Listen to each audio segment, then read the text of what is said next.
Hello friends, welcome to citrus sinensis. இப்போ நாம் இன்றைக்கி ஒரு மட்டன் லிவர் ரெசிபி பார்க்கலாம். மட்டன் லிவரை எப்படி ரோஸ்ட் பண்ணலாம் அப்படின்னு பார்க்கலாம். அதுக்கு நான் கொஞ்சம் இவ்வளோ சின்ன வெங்காயம் எடுத்து வச்சுருக்கேன். தட் மீன்ஸ் ஒரு 15 to 30. நீங்கள் அதுக்கு 15 மினிமம் உங்களுக்கு கம்மியாக உடைக்கணுன்னா 15 உடைச்சிக்கோங்க. மேக்ஸிமம் நீங்கள் 30 வரைக்கும் உடைக்கலாம். உடைச்சி கட் பண்ணி வச்சுருக்கேன். ஸோ நான் ஒரு 30 சின்ன வெங்காயத்தை ஸ்கின் பீல் பண்ணி ஜஸ்ட் 4ஆக கட் பண்ணி வச்சுருக்கேன். நான் கட் பண்ணது எல்லாமே கொஞ்சம் பெரிய பெரிய வெங்காயமாக இருந்துச்சு. ஸோ அதை ஜஸ்ட் ஒரு 4ஆக கட் பண்ணி வச்சுருக்கேன். இப்போ நான் 30 கட் பண்ணியிருக்கேன். ஏன்னா லிவர் கொஞ்சம் நிறைய இருக்குது. கட் பண்ண அப்புறம் தான் எனக்கே தெரிஞ்சது.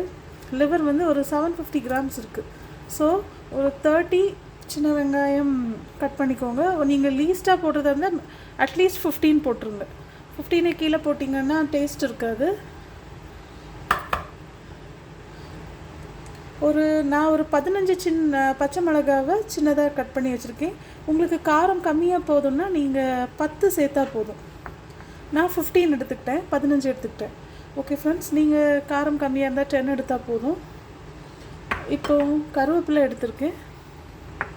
ஸோ அது கொஞ்சமாக எடுத்திருக்கேன். அப்புறம் தேங்காய் எடுத்திருக்கேன். இவ்வளோ தேங்காய் எடுத்திருக்கேன். நான் ஒரு முறி ஃபுல்லாக ஒரு தேங்காய் 2ஆக உடச்சி அதில் ஒரு பாதியை ஃபுல்லாக உடச்சி துருவி வச்சுருக்கேன். இப்போ இதில் எவ்வளோ தேவையோ அது மட்டும்தான் போடுவேன்.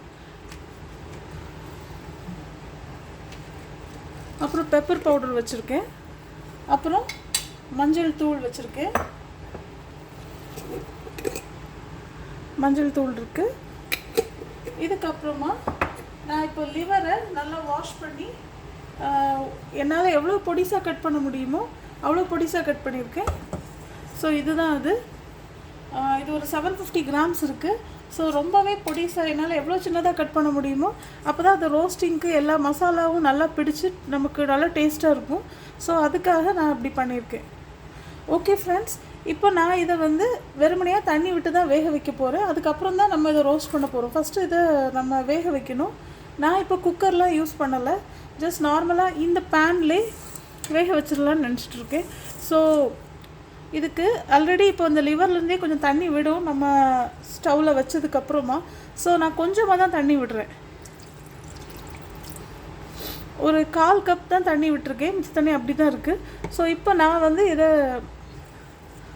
பர்னரில் வைக்கிறேன்.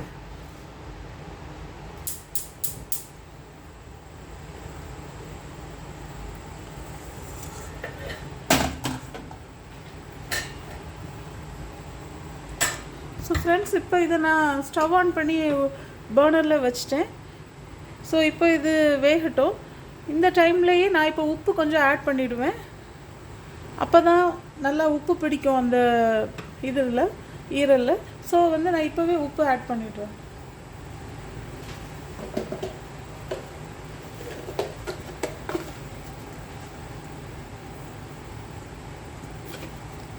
இப்போதைக்கு இவ்வளோ ஆட் பண்ணுறேன். அப்புறம் ரோஸ்ட் பண்ணும்போது நம்ம போட்டுக்கலாம்.